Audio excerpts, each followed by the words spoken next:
Oui, Cécile. Oui, Eric, alors on parle beaucoup de la bataille qui s'engage sur le front de l'emploi. Oui, Elle bien n'est sûr. pas gagnée. La première vague de chômage est puissante. Oui, avec les annonces d'hier sur la deuxième phase de déconfinement, la guerre, c'était le terme employé par Emmanuel Macron contre la crise sanitaire, semble être gagnée, mais vous avez raison, sur le front économique et social, il va falloir se battre, c'est le verbe employé justement hier par Édouard Philippe. Alors sur ce front, les nouvelles sont pas bonnes. Sur le seul mois d'avril, d'après les chiffres du ministère du Travail, le chômage s'est envolé de 23% avec 843 000 chômeurs supplémentaires. Bon, on peut dire que c'est du jamais vu, avec cette statistique depuis sa création en 96. 3/4 des 843 000 chômeurs supplémentaires est dû au non-renouvellement des contrats courts, des CDD et autres postes de travail intérimaires. D'ailleurs, au passage, ça montre la flexibilité du marché du travail en France.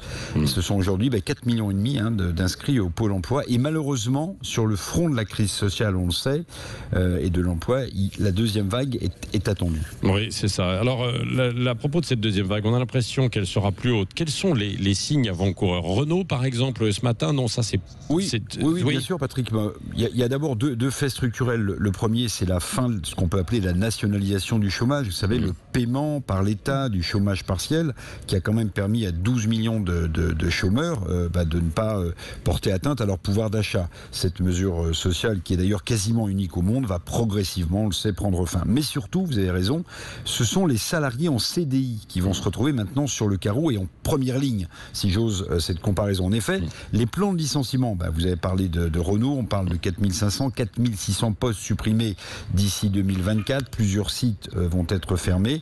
Ces annonces de plans de licenciement vont sans doute se multiplier. D'abord parce que nombre d'entreprises étaient déjà en difficulté avant la crise sanitaire. C'est le cas de Renault. Il y aura d'autres grands groupes qui vont être en difficulté et d'autres PME, même si, d'ailleurs on peut le dire aussi, certaines entreprises peuvent tirer profit de l'effet d'aubaine de cette crise et de ces plans sociaux.